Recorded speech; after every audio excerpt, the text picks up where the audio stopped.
Welcome to the Starting Over Podcast. I'm your host, Edward Shelton, aka Dark Logos, and this is the show where we look at the strategies, tactics, and mechanics behind the game of heroclix.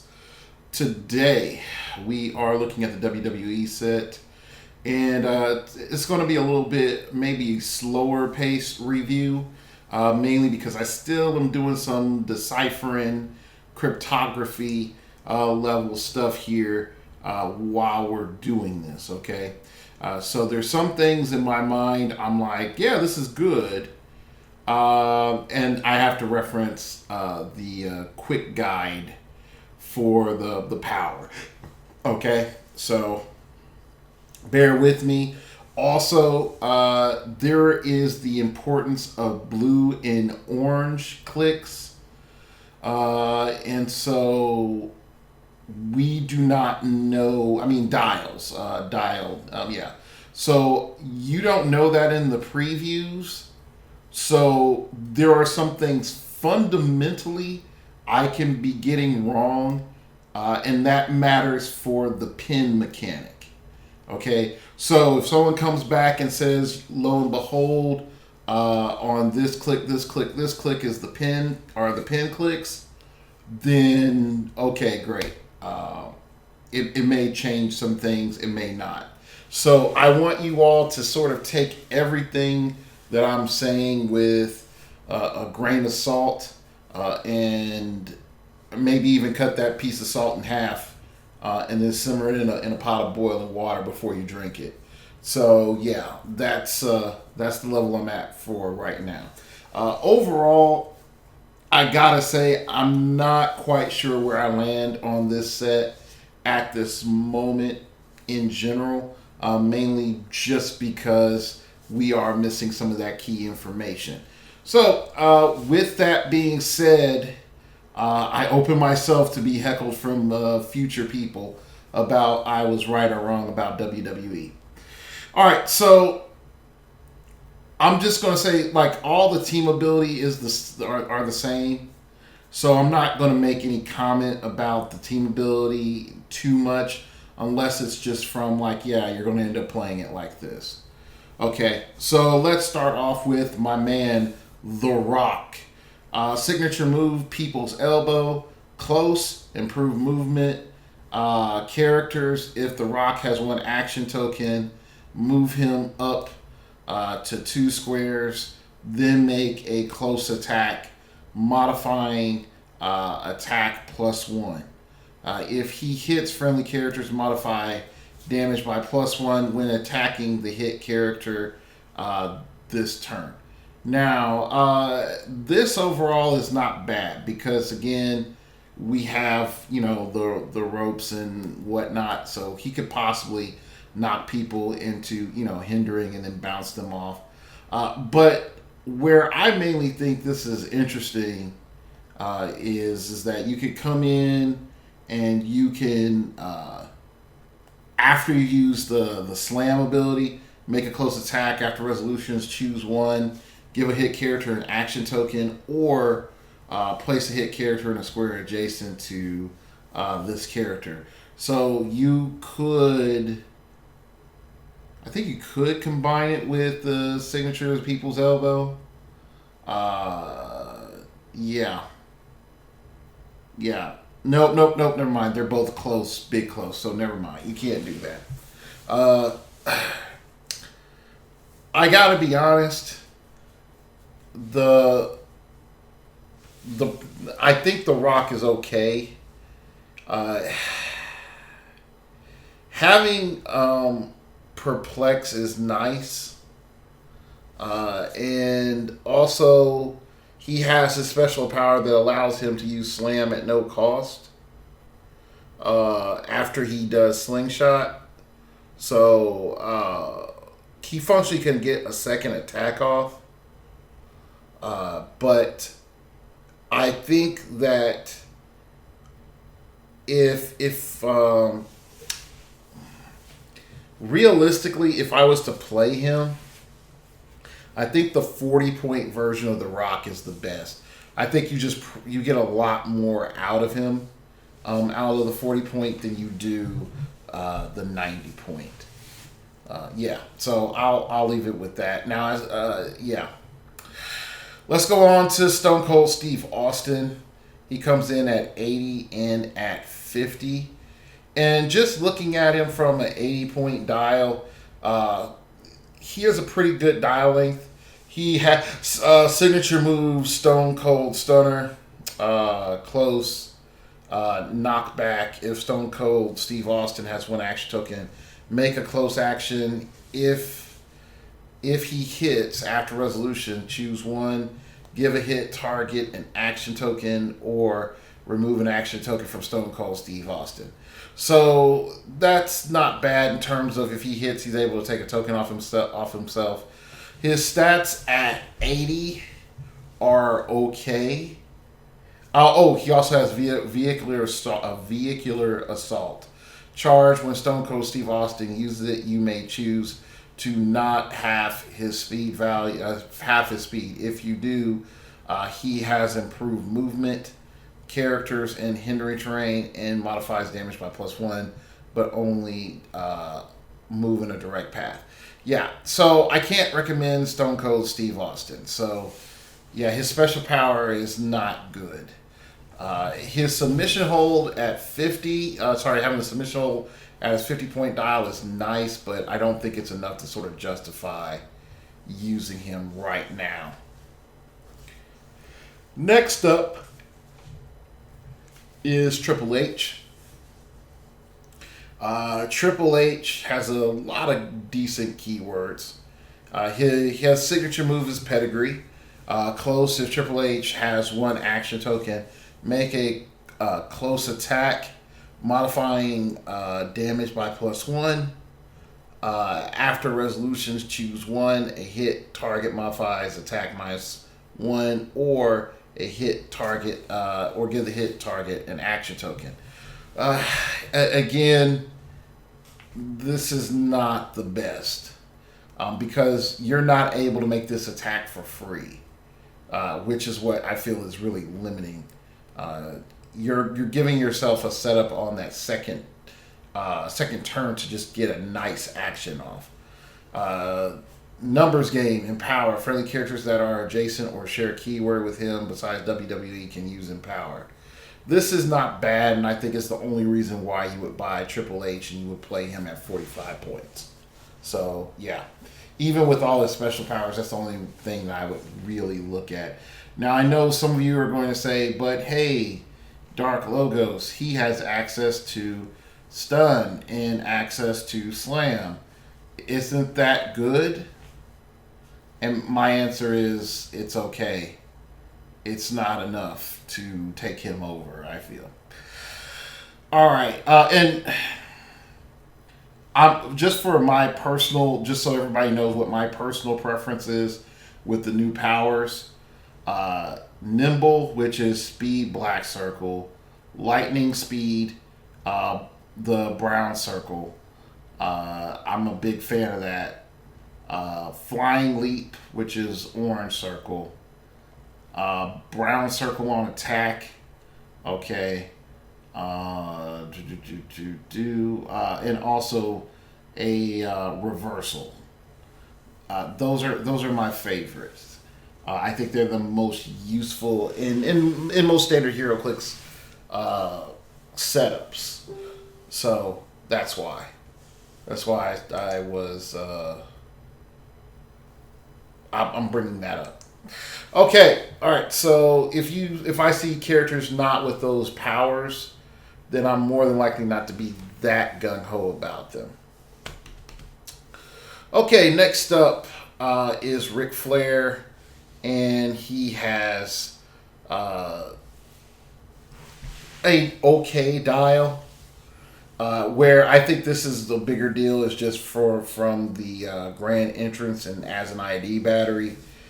He could just sort of grand entrance, move out for free, then sidestep and then call in whatever he wants. And with sidestep, he can even choose to back up if he wanted to. So I just think that 85 points, that's the first thing everyone's going to look at Ric Flair for.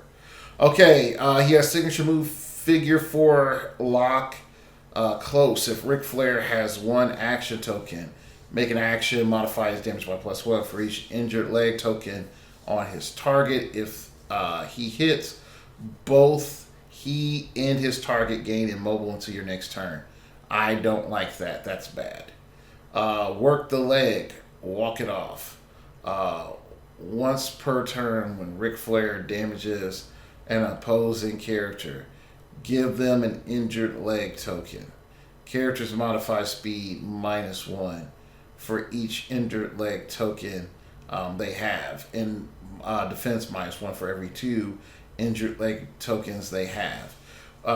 When a character with an injured leg token is given a move action, after resolutions, remove one of the injured leg tokens. Not worth it. Not really worth it. So the fact that you're getting locked down yourself and you're not mobile, that's a really big problem to get your signature move off. So number 4, Ric Flair, only getting if you want a okay-ish deep dial ID battery. Okay. All right. Next up is AJ Styles. Signature move Styles Cash. If AJ Styles has one action token, slam. When he uses it, hit characters modify their attack by -2 and damage -1 until your next turn. And so, just for reference, slam is the light blue circle on attack. So, starting off, you can already tell, like, I'm not too happy about it. I think it's okay that the way it's set up. Now, he does have lightning speed, which is, excuse me, he has lightning speed, which isn't bad, and I think that will provide him some level of mobility, but I don't think him combining it with slingshot is necessarily the best. So, yay. All right, let's go ahead and move on onto the next one, which is Sasha Banks. And Sasha Banks actually is pretty good because we're getting that hypersonic speed-ish power. All right, we're getting combat reflexes. We're getting prob, and she's also indom. She has bank statements as her signature. Close. If Sasha Banks has one action token, make a close attack. If she hits, after resolutions, you may place a hit character in a different square adjacent to her. If you do, deal 1 damage and then gain immobile until your next turn. So I don't like this gain immobile thing. The price and everything else but that signature is actually pretty good. Then you have the boss doesn't need friends, but ones I do have, I keep very close. Once per force, when Sasha Banks is KO'd, do not remove her from the game. Instead, after resolutions, place her in the square she last occupied. On click 5, she is now friendly to your opponent's force and isn't scored again. So overall, just from a design perspective, I think the figure is okay. I don't think it's super great, but the fact that it starts with a mini hypersonic speed and prob, I think it's worth looking at 70 and then at 40. It's, like I said, it's just okay. It's not the best. All right, what's next is Finn Balor. If I misenunciate the name, bear with me. I haven't watched wrestling in a while. All right, so 70 points. I think we actually have like a really good starting piece. So it has the ghetto hypersonic speed. If Finn Balor has one action token, slam, when he uses it, hit characters modify their defense by -2 until your next turn. So I like this. He will probably be a figure I pick up So WWE and mystical keywords, that's pretty good. Sorry, mystical keyword. The WWE keyword is never mind. But the mystical keyword I think is actually pretty good. All right, next up is Ronda Rousey. 8 move sidestep. Again, you're going back into that ID call-in territory with her. You have the reversal. Adjacent opposing characters have breakaway -2. Free if this character has been given no actions or only a move action this turn. Make a close attack targeting a character that missed this character or failed to break away from this character since your last turn. This actually might be a good figure. Okay. I know some of you are going to be like, hold up, wait. I thought she may be trash. And I'm like, no. And here's why.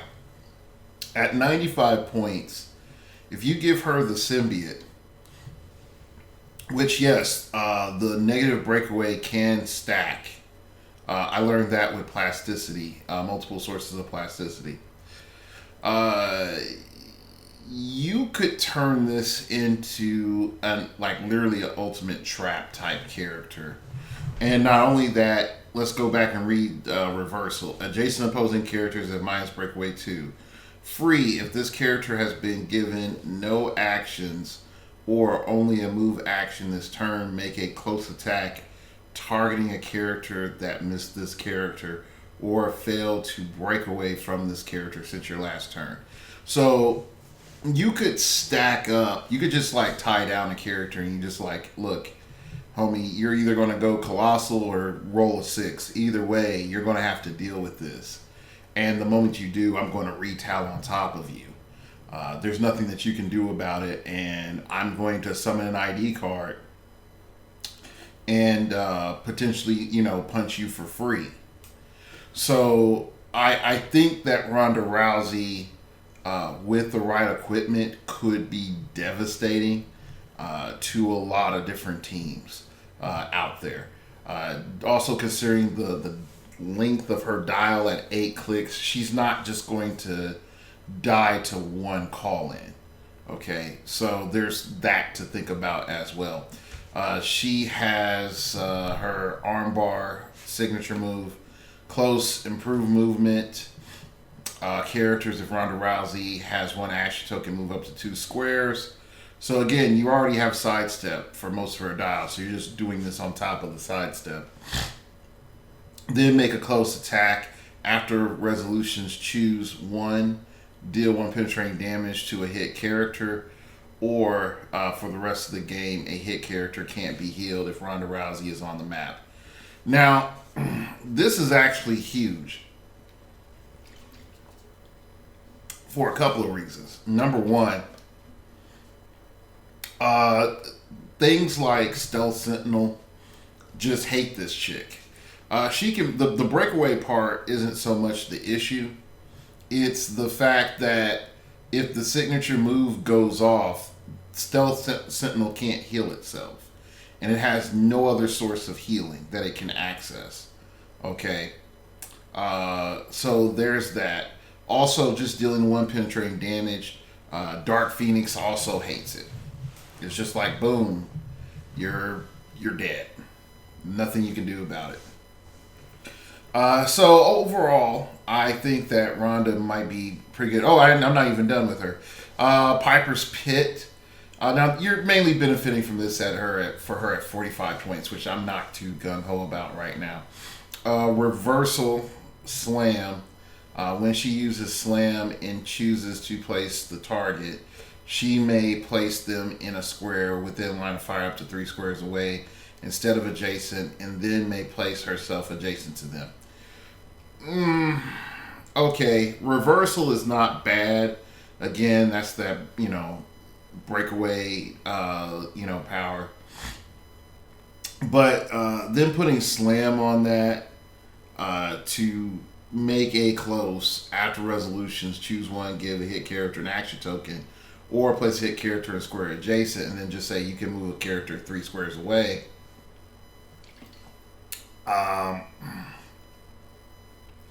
I'm not quite sure. Now, in the long run, this actually may be huge when you start dealing with characters.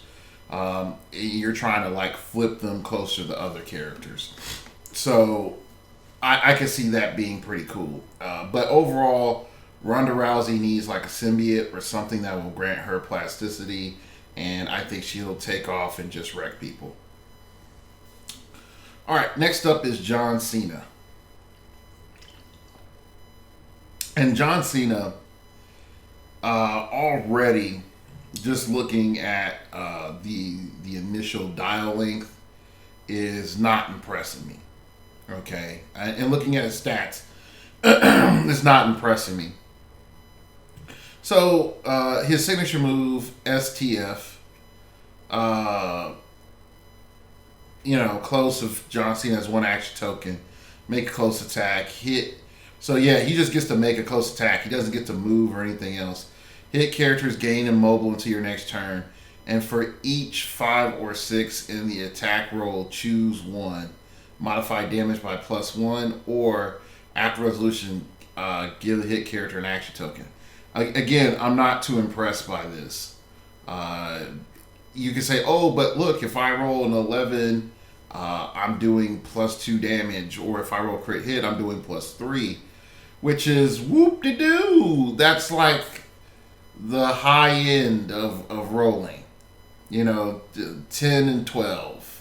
10, 11, 12. Like, yay. Okay, great for you if you could consistently do that, but I don't think you can. Now, I think this is one of the few WWE figures that we see with actual charge and not some, hey, check me out, let me do this, that, and the other.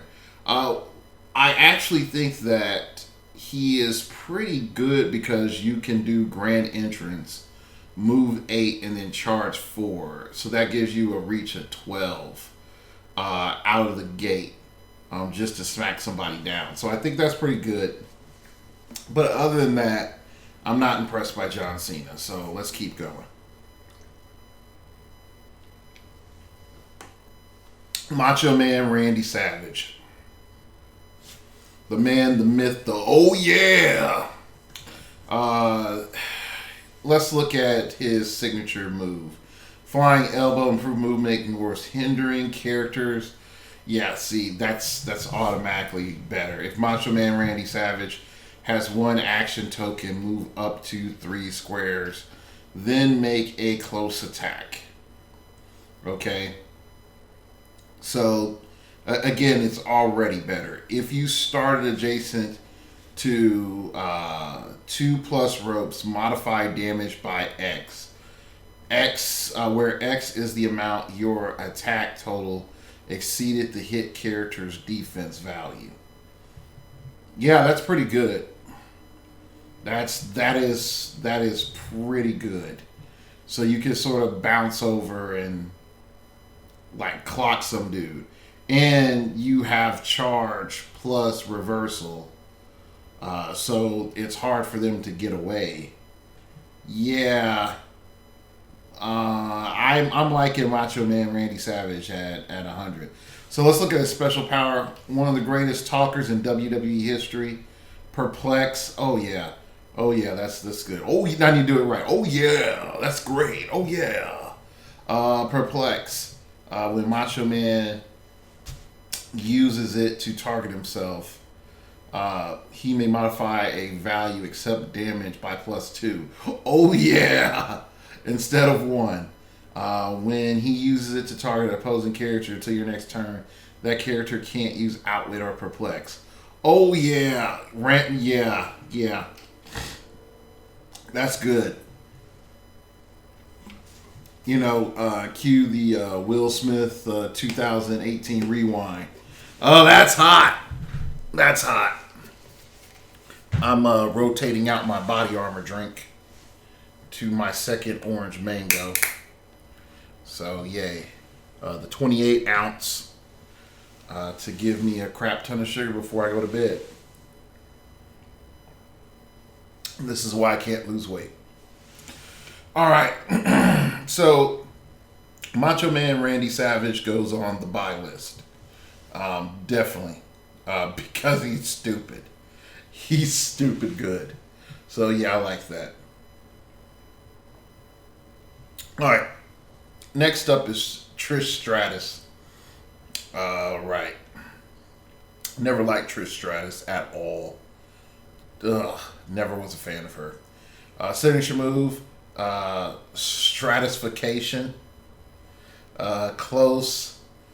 If Trish Stratus has one action token, make a close attack. If she's adjacent to 2+ ropes, until your next turn, a hit character can't make an attack and modify defense by -2.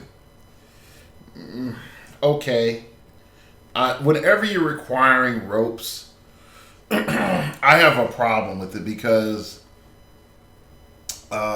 sort of going into it real briefly, to my knowledge, ropes are printed terrain. Yeah, I think ropes are printed. Let me check the rules post, cause buddy,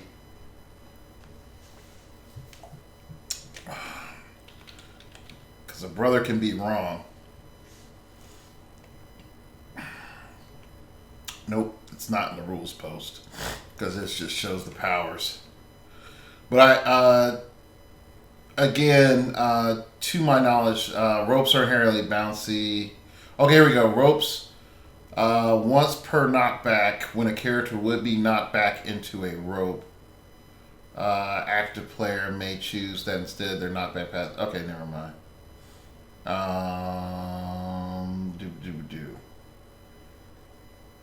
Nope.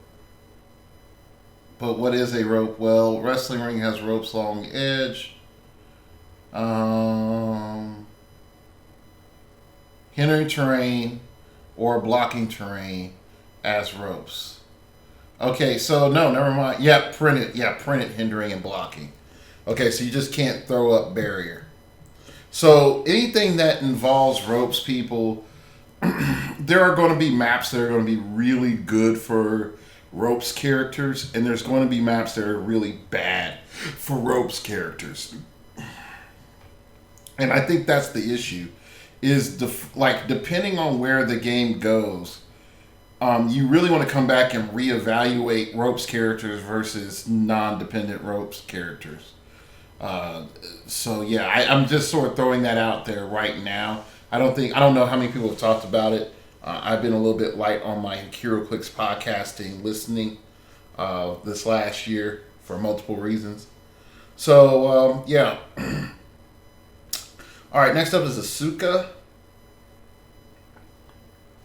I've heard a lot of people think that she's the hotness. So she's also one of the few people with the black circle on movement, which is nimble. So yeah, I like that. It's +2 breakaway, improve movement, ignores hindering, and move up to 1 square. So nimble is pretty nice. So signature move, flying hip attack. If Asuka has, or is it Asuka? Asuka? Is Asuka. Okay, Asuka. Asuka has 1 action token, lightning speed. So she gets to move up to 3 squares, make a close attack, then move up to 2 squares. So ghetto hypersonic speed. When she uses it, if she moves only in a direct path and hits, modify damage by +1 for each square she moved through. So she can ultimately increase her damage by a +3 if the maximum if the maximum movement is occurring. So just to make it clear, if you get to click 2, she functionally, if you trigger her signature, has hypersonic speed light on top of the ability to move 1 square afterward. Okay. So, yeah. All right. Anyway, so no one is ready for Asuka. No one's ready for Asuka. When Asuka KOs an opposing character, choose a combat value that she has not chosen for this ability this game, and modify by +1 for the rest of the game. If she has already chosen for combat values, heal her 2 clicks instead. She can't be healed above her starting click. So, at 40 points or at 80 points, I could sort of see her as a nice assassin character that's there to, early on start taking out pogs, and then in the later game just start mowing people down. So combining her with Grand Entrance with a 10 move and then a charge, I think she's really balanced, because if she had 3 or more damage, she would be lighting people up. But that makes her swing of 15, which is a good chunk of the map. And that's before any other movement, any other stat modification. So this is a definite must buy. She is a definite must buy. All right, next up is Undertaker. You buy it. It's the Undertaker. I don't even need to review this. You just buy it. It's the Undertaker, one of the greatest wrestlers of all time. Why are you still listening to this podcast? Go buy the Undertaker. All right, but for everybody that I have to convince that the Undertaker is actually one of the stupidest, strongest characters that they made in this set, let's start breaking things down. He has sidestep and 8 movement, which means he can move out Grand Entrance, out 8, and then sidestep 10, and then call in whatever he wants at 100 points, because you're playing him at 100 points. All right. Then you have he has the brown circle or the gold circle, submission hold free. If this character hasn't moved or placed this turn, deal 1 damage to target adjacent opposing characters. Both characters gain immobile until your next turn. Okay, so right there, he also becomes another one of those trap characters where he can just bear hug people functionally. He also has Outwit, which we don't really... I think he's the only one that we've... No, there's been another person that has Outwit. Give me a second. There has to be someone else that has Outwit. I've seen Perplex. Nope, not so far. He's the first Outwit in the set. All right, so it's good stuff. Really, really good stuff. So he starts off with invulnerability, and we don't see a lot of that at all. So he's a lot more reserved in terms of how much damage he can take. At 100 points, he is 1, 2, 3, 4, 5, 6, 7, 8, 9 clicks deep.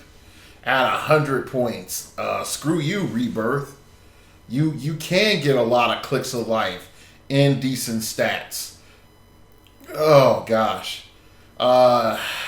So yeah, add in that, and just the fact that his movement values are decent with sidestep.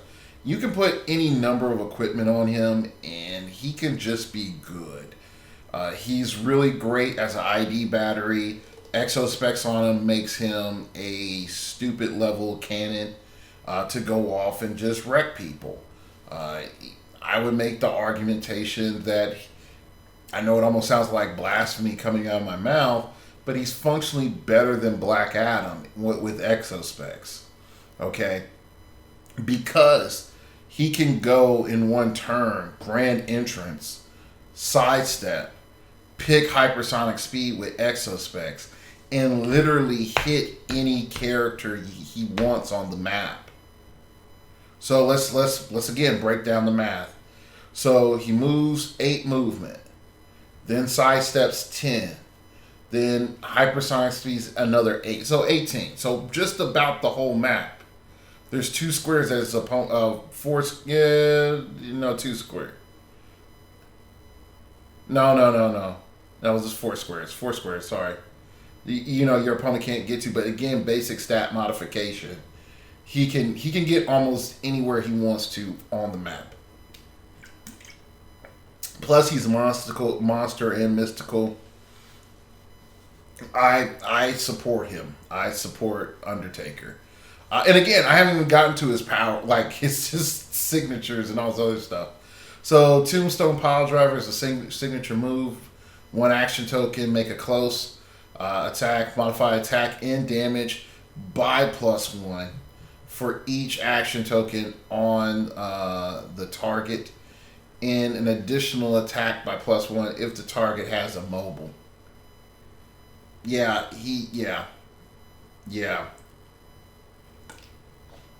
That's dumb.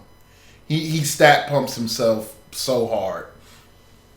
Okay, Giant Reach 2. Gosh. Real quick, I want to point something out with Exospecs on him again. You haven't moved. You proc immobile the submission hold first, deal 1 damage. Then you pick poison and you deal another damage. Then you do. Like, this is just dumb. You could just do that. You could literally just do that. And there's no stopping you. Yeah, Undertaker's broke. Giant Reach 2. Oh, gosh. Undertaker can't be knocked back or be given action tokens by opposing characters. So he can't be... they can't trigger the ropes effect on him. Yeah, he can't be roped. So, yeah. Oh, man. And he's immune to, I think, Slam? Yeah, Slam. He's immune to Incap and Slam. And also, Kobit couldn't give him tokens. Or Blue Cube couldn't give him tokens. So, yeah. That is dumb. Undertaker Rises, stop. Toughness, Undertaker can't be healed above this click. Whenever this click is revealed, after resolution is knocked back all adjacent opposing characters 1 square. Oh gosh. This knockback occurs also if he heals back up to this click. Oh gosh. That is awesome. So yeah. By Undertaker. Like, why are you even still listening to this podcast? Next up, Kane, which he should be the equal to the Undertaker, but we already know he's not going to be. Also, like, when I was watching wrestling, I was scared of this dude. I was like, what's this devil man doing on TV? So, signature move, choke slam. Close. If Kane has 1 action token and hasn't been moved or placed this turn. Slam. When he uses it to modify his damage by X, where X is the amount your attack total exceeds the hit character's defense value by.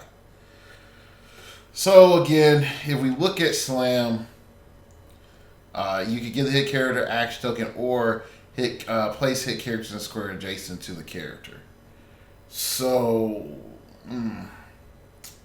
I'm really not too feeling that. Okay. I'm really not feeling Slam as a power. They need to, like, refine that down just a little bit more. They need a little bit more time in the oven to bake. So next up is trait Big Guy, Giant Reach 2. Kane can't be knocked back or be given action tokens by opposing effects. So again, this is sort of the problem that I see. Like they're trying to make Kane the balance foil to the Undertaker, and the Undertaker is just better. He's just better for the game in terms of the game. So I know I said, but you put the equipment on Undertaker, he becomes broken. So yeah, but like if you start looking at Kane, he only has one special power and one click of it. Fiery post. Power. Choose up to 4 opposing characters within 6 squares that are adjacent to 2+ ropes. Make a close attack targeting all of them, regardless of adjacency. Each hit character is dealt 2 penetrating damage. This is only really good to take out Colossal Retail, and it's not even worth the points. It's not worth 100 points for you to grand entrance and then TK Kane and then have him use Fiery Post and kill all your opponents' Colossal Retail. It's not worth it. And yeah, so don't buy Kane. And I know someone could say, but Dark Logos, what if I just kill all my opponent's Pogs? Then yes, he is raid. Like I'll come back and say that.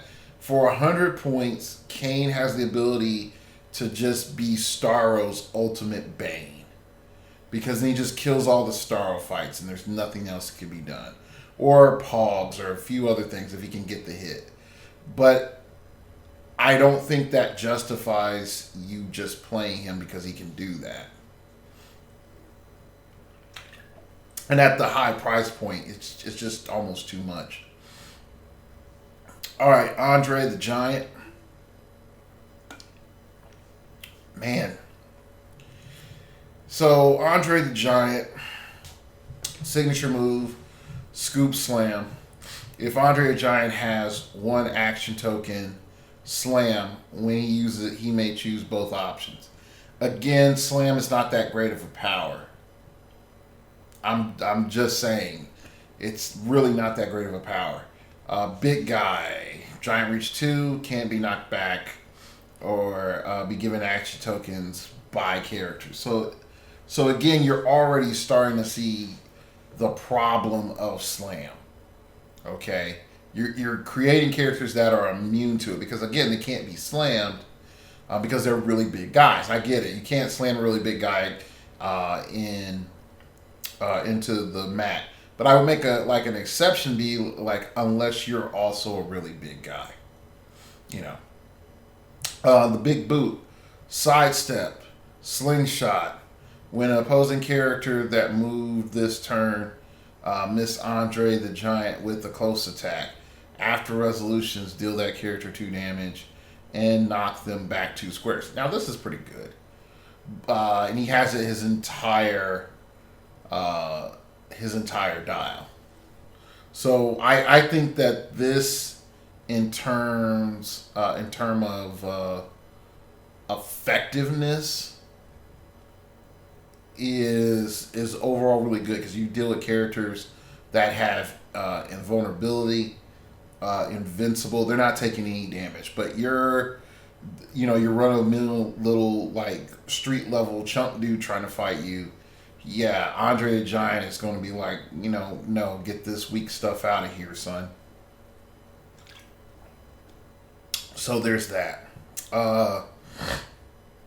The 8th Wonder of the World, invulnerability. Yeah. When Andre the Giant would be targeted by outwit or opposing probability control roll of D6, 4 through 6 instead, that character can't use that power this turn. Yeah, this is another buy. Definitely if you like the actual wrestling mechanic, this guy is going to dominate. The dial length is ridiculous. It's going to be really hard for your opponent to kill this character. And you're not just looking at it as an ID character. You're looking at it as a legit, like, I'm going to go out there and battle somebody. Now, I would also sort of preface this, again, exospecs, just to keep the pressure up. So you could just say, like, look, I have hypersonic speed, or I have charge, you know. So I like it. I like it a lot. Roman Reigns, nobody likes him. He sucks. Let's keep rolling. All right, let's not simplify it like that, but let's again sort of prove that he sucks. He has slam, which I already told you is not a great power. Okay, he has sidestep. He has leadership. Woo-hoo! His signature move, spear. If Roman Reigns has one action token, charge, when he uses it, he doesn't have his speed value. And after resolutions, heal him one click for each character he hit. Well, how is he hitting more than one character? So let's go back and look. Does he have anything in his kit that would allow him to hit multiple characters? I don't see Quake. So, yeah, that's not there. I see Slam, but Slam doesn't allow you to hit multiple characters. Then let's go ahead and look at Slingshot. Okay, well, Slingshot allows you to knock back, use knockback, but you may choose a direction and can knock back characters that can use charge or combat reflex. Okay, well, you're getting it for your last 2 clicks. Good luck on that. Free, make a close attack targeting an adjacent character, knock back this turn. Okay, great. So on my last 2 clicks, with my 9 attack, 2 damage, I have the potential of hitting multiple characters. Now, again, his special power here says he has sidestep and flurry. So, okay, there we go. So maybe he can heal up on that. When Roman Reigns uses flurry, he may move 1 square after the first attack. So I'm initiating charge. If I'm on my middle clicks, then yeah, I can get flurry. So let's see. Can he heal back up to decent? Yes. Does he have to get hella lucky? Yes. Is he a prime candidate for, again, Soul Gem or Exospecs? Yeah. Pretty much. I don't think he's good. He's not point efficient. He doesn't come out there and just captivate you, which again is Roman Reigns, because nobody likes him. So next up is Eddie Guerrero, which I know like 90% of people already know that he's broken, but let's go ahead and cover it real quick. So he has Flying Leap, which is the orange circle. Power, improved movement, ignores hindering characters, move up to 3 squares. Then make a close attack, modifying attack by +1. If this character started adjacent to 2+ ropes, modify damage by +1. So yeah, like that in general is great. This is what Leap Climb should be. Okay? Excuse me. Signature move, 3 amigos. If Eddie Guerrero has 1 action token, flurry, when Eddie Guerrero uses it, he can make 3 close attacks instead of 2, and his maximum damage value is 3. So again, he can't, proc up and do a stupid amount of damage. But I like this, the fact that he could potentially deal out 9 damage if he hits the entire time. That's great, but also you have to remember that he has reversal. So it's free if this character has been given no action tokens or only a move action this turn. Make a close attack targeting the character that missed this character or failed to break away from this character.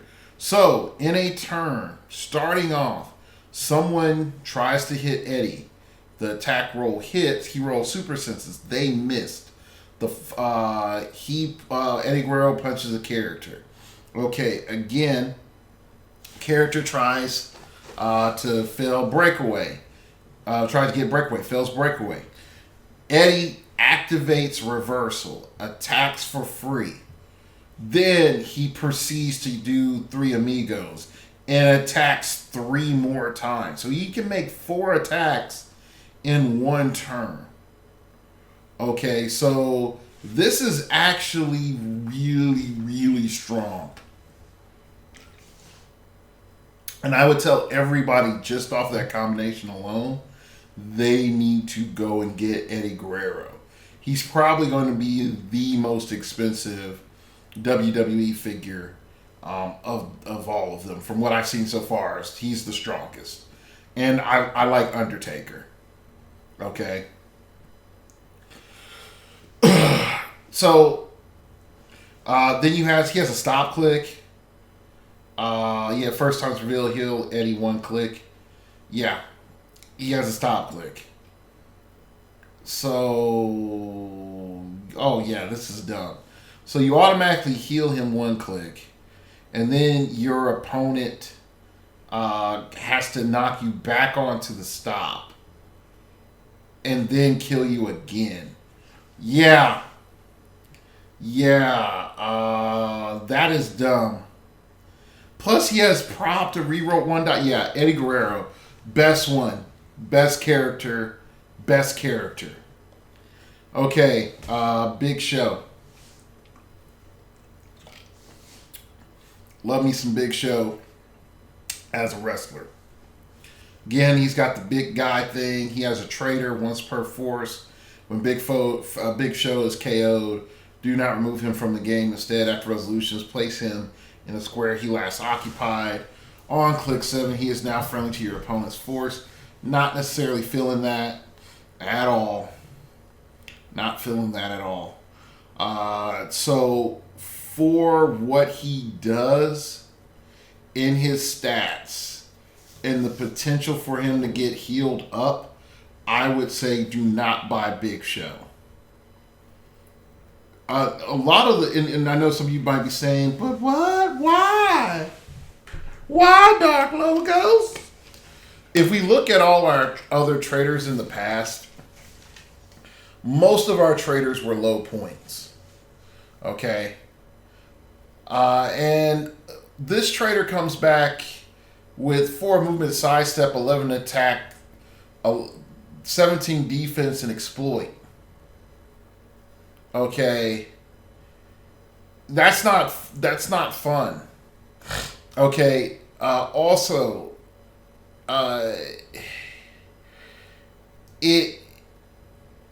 he's already going to be in a close position. So the fact that you have somebody that powerful that's just there, I don't like it. I really don't like it. Also, let's look at his signature. If Big Show has 1 action token, Quake. When Big Show uses it to target more than 1 character, he deals 3 damage instead of 2 for each hit target and friendly characters attacking those hit characters this turn. Modified damage by +1. No, he's too much of a liability because if he flips on you, you are more hurt than anything else. So again, like having all that sort of flip on you, it's not a good deal. At 75 points or at 100 points. And for 75 points, you are getting a lot. I would say a lot of value too, but no, do not buy this. All right, so let's go ahead and move down to Rock and Sock Connection Pack. So, yay. We have signature move, Rock Bottom. Oh, sorry for the Rock. Close. If the Rock has 1 action token, make a close attack. Modify damage by +2. If the target has no action tokens, or +1 if they have 1 action token. If he hits, a hit target modifies defense by -1. So yeah, that is pretty nice. When an opposing character would use Outwit, Perplex, or Probability Control to target the Rock, or an adjacent friendly character roll D6 4 through 6 instead, the opposing character can't use that power this turn. Overall, for 75 points, I think this is good. I think this is really good. Okay, so then you have Mankind. So he has signature move, Mr. Sacco, close. If Mankind has one action token, make a close attack. After resolutions, a hit target gains immobile and is given an action token. So yeah, this is not bad at 70 points. I don't know why he's less points than The Rock. I would have tried to make them in parity, because that was the matchup. Anyway, so he has Cactus Jack or Dude Love. Choose one. Mankind can use Perplex until your next turn, or heal Mankind one click. Yes, that's good. That is really good. So for your monster teams, I think this is going to be okay. But he's not like wonderful magic. He's just okay. Stone Cold Steve Austin. Yeah, I'm not impressed by this. Signature move: crack open a 6-pack of stunners. Close. If Stone Cold Steve Austin has one action token, make a close attack. Each time he hits, after actions resolved, he may move up to 2 squares using improved movement characters. And then make a close attack targeting a friendly or opposing character. He hasn't attacked this turn. Okay, so he is functionally Vulture. He's Vulture. No wonder they didn't nerf Vulture. They're selling us Vulture again. Except he's not a prime. So yeah. Right there. Here's Vulture. And he's a longer dial, but he doesn't fly. So pros and cons. And he's more expensive. Alright, stomp a mud hole and walk and try. Oh gosh. That is nice. Choose an adjacent opposing character. Make a number of close attacks, maximum 4. Targeting the chosen character equal to the number of ropes adjacent to that character. That's... Yeah. They pretty much just resold us Vulture and made him a little bit better and more expensive. So, yeah, that's going to be a play. Triple H. Yeah. He has, what is it? Charge first opposing character to attack. The first opposing character to attack each turn modifies attack by -1.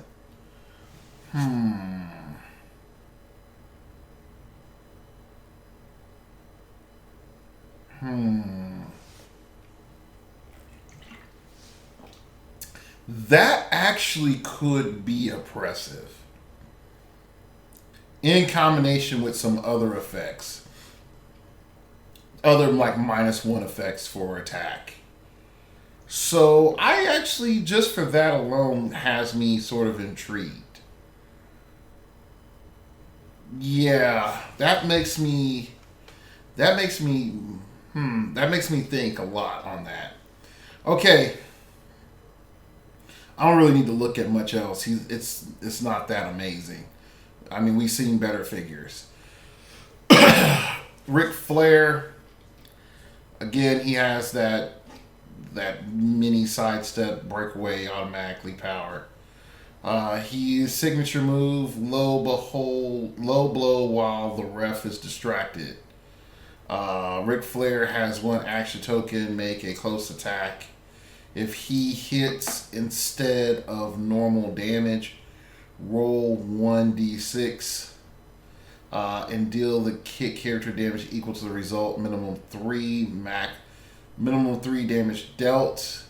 If the result was 1, also give Ric Flair a referee warning token. When Ric Flair uses his signature move, modify his attack -1 for each referee warning token. Okay, that's fine. He played dirty and got caught. Okay, so that's fine. Stun, but hit characters modify attack by -2 instead of -1. You could combine it with Triple H, and I can see some advantages, but man. Shawn Michaels. Oh my gosh. Again, you can tell I've stayed on top of the WWE stuff. Really. Signature moves, sweet chin music. Improve movement, characters. If Shawn Michaels has 1 token, blah, blah, blah, blah. Move him up to half his speed value. And then make a close attack, modifying attack and damage by +1 for each turn, tuning up the band token. After resolutions, remove those tokens. At the end of your turn, if Shawn Michaels was not given a costed action this turn, give him a tuning up the band token. If Shawn Michaels is damaged by an attack, remove all tuning up the band tokens. So pretty much if Shawn Michaels is safe and isn't being attacked, he just cranks up his damage until he can like tee off.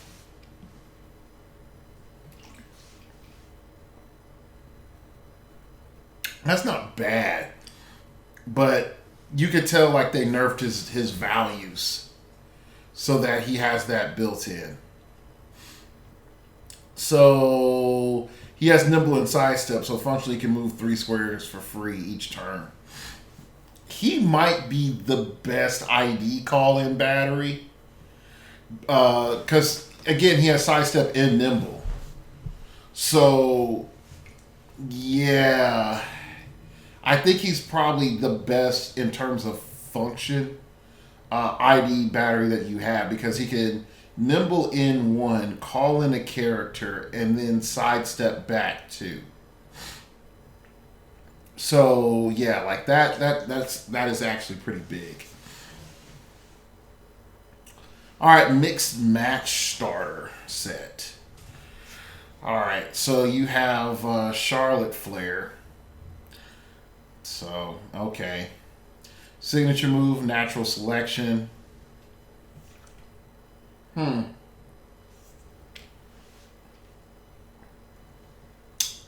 I just saw 4 horsewomen. I'm like, okay. If Charlotte Flair has 1 action token, lightning speed, when she uses it, if she moves only in 1 direction and then hits after resolution, give a hit character an action token. Yeah, that's not that great. Mixed max challenge, phenomenal Flair. Slam, again, slam sucks. Yeah, when Charlotte Flair uses it and the target is adjacent to a character named AJ Styles, you may choose both options of slam. Now, this sucks. That sucks right there. Sasha Banks, Demon Boss, really? That's a keyword. I don't know. Anyway, signature move, Matoria. Blah, blah, blah, blah, flying leap when she uses it and hits after resolution. A hit character gains immobile until your next turn, and you may heal her 1 click. Okay, so flying leap, that's not bad, considering that she also has submission hold as well. Yeah, I like it.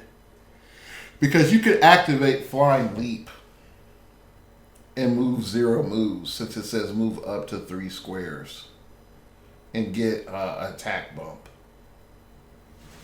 So yeah, I think that's fine.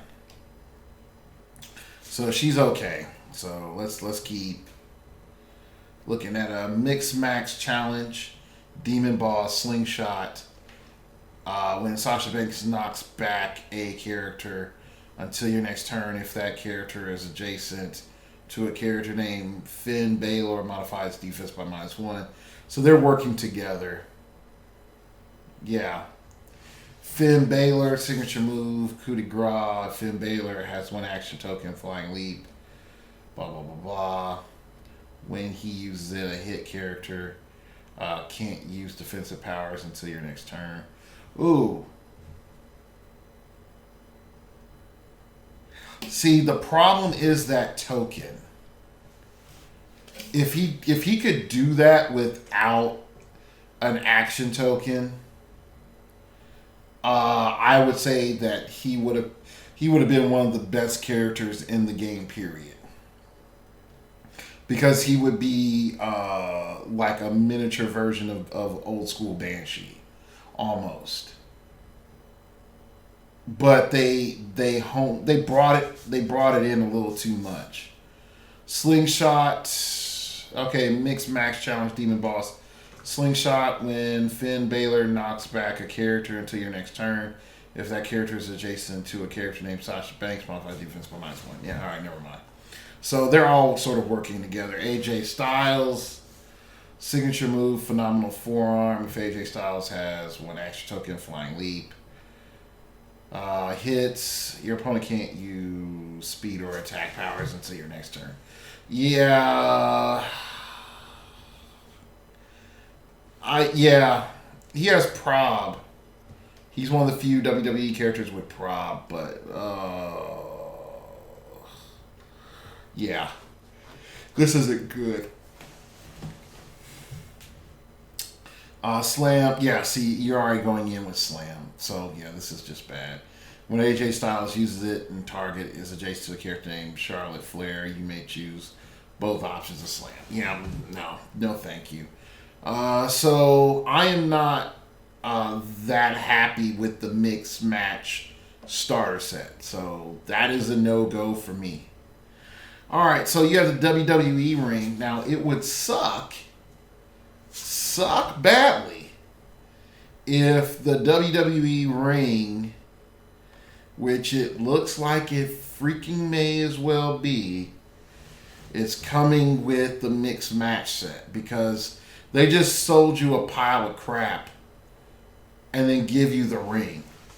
WWE ring, consolation. If you couldn't place this special terrain, instead, you can use the constellation effect below at the beginning of the game. Choose a friendly character. Once per game, you may re-roll that character's attack, or once per game, you may re-roll an attack targeting that character. Okay, all right, that's fine. Ropes existing along the edge of the ring. When you knock a character back into the ropes, you may choose that their knockback path continues in the opposite direction back along that same path. Once per turn, you may re-roll the close attack of a friendly character in the ring. Once per turn, you may re-roll the ranged attack of an opposing character outside the ring that's targeting a friendly character in the ring. So overall, it's okay. The fact that it gives you a constant problem instead of a stat modification is a little bit more consistent, but at the same time, it would require you to have a lot higher defense to utilize or have equivalent effect as the boxing ring.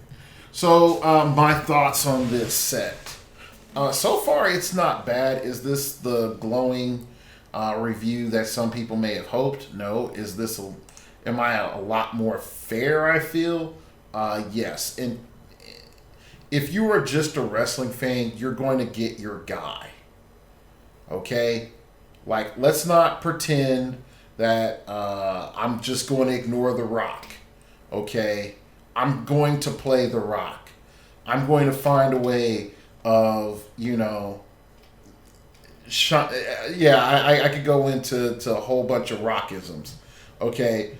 But I like The Rock, so I'm going to buy The Rock. But if you get beyond, like, just your guy, some of these are just not worth buying. They're just not. Even with The Rock, as much as he's my guy, like my wrestler, okay, the common 001 Rock is not that impressive. I mean, the the starter set one is a lot better, but the base one is not that impressive. Even though you can see that they gave him a lot of bells and whistles and made him heroclix friendly and stuff, I'm just not a fan. But I'm going to buy it. Okay? You know, the Stone Cold Steve Austin from the starter, he's great. He's freaking Vulture. And I mean, with what we know now, it makes sense that they're not going to nerf Vulture because they functionally give us Vulture again in Stone Cold Steve Austin. Okay? You know, like I could keep, going on and on. You can listen to the podcast about, what's your, if you agree or disagree with my picks. There's a lot of low dial cost characters that are okay. They're not broken. They're okay. All right.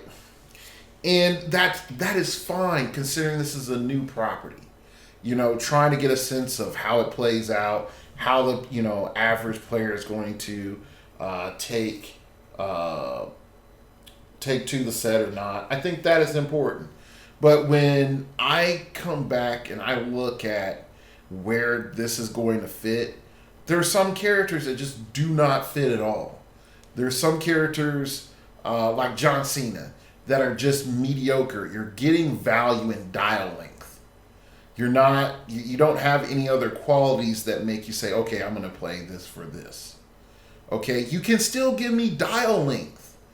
Okay, and have it be cool and interesting. I don't need powers and colors in every slot. But at least make me have a reason to play this figure. So, like I said, there's a good chunk of these figures that are really cool. I think the big man thing really, really, really is going to be a problem. In not necessarily in big heroclix, but just in WWE, because a big man advantage is ridiculously stupid. That's number one. Number two is the big guy advantage is ridiculously stupid when you deal with these guys. Number two, like the Undertaker just doesn't die. Okay, and I want to make that clear. Like, the Undertaker just doesn't die. And I know that is his gimmick. But unless he is fighting another big character, he just whoops up on most of these other characters. Completely. And that, to me, is a little frustrating. Because all these characters want to get based. They don't have an in and out game. And because they don't have an in and out game, it makes it very frustrating to me to look at playing this set like with the Undertaker and then playing other guys that aren't playing the Undertaker, and they're like, well, all right, I'm gonna go up and punch the Undertaker. All right, great. Now you missed. Now it's my turn. Outwit your defense and whack. Okay, take 4. You're halfway through your dial after I just chopped you. And you're -2 breakaway. And you're probably going to be immobile next turn. And I smack you. You're immobile. And damage dealt. And, I outwit you. And damage dealt. And then I'm going to go and make you immobile again. So, yeah, the Undertaker is, I think, is probably going to be the most impactful character for the meta landscape, because all he needs is exospecs. That's it. He just needs exospecs, and now he becomes this raging, just threat on the board that most teams could not deal with. He grand entrances, side steps, hypersonic speeds, giant reach 2. Like that is pretty good. So yeah, I know some people might be thinking like, hey, is this analysis fair? I don't think it's completely fair. And the only thing I can say is, slow your roll and shut your mouth. So yeah. All right, so thank you for listening to today's show. You can follow me on the Twitter at StartOverPod. It came from outer space and told me that the most popular wrestler of all time truly is Farouk. Yeah, he's the most popular wrestler of all time. Is Farouk in space. So yeah, so that's how it is. Farouk is super popular in space. I don't know why, but he is. All right, you can email me at startingoverpodcast@gmail.com. That's startingoverpodcast@gmail.com if you wish to opine. Keep it piffy, keep it interesting, keep it awesome, baby. What do you think of the WWE set? Do you think that it's good? Do you think that, functionally, we're blowing our money on something that's not that good? Or do you think we're not going to get enough people coming in from this game? To the game from from WWE. For that are WWE fans. Okay, whatever your thoughts are, make sure that you hit me up and let me know, or put it in the comments below. You can donate to the show by going over to startingoverpodcast.blogspot.com, and there's a donate button. You can donate to the show. All right, that's it. I'd like to thank you all for listening, and remember, we all have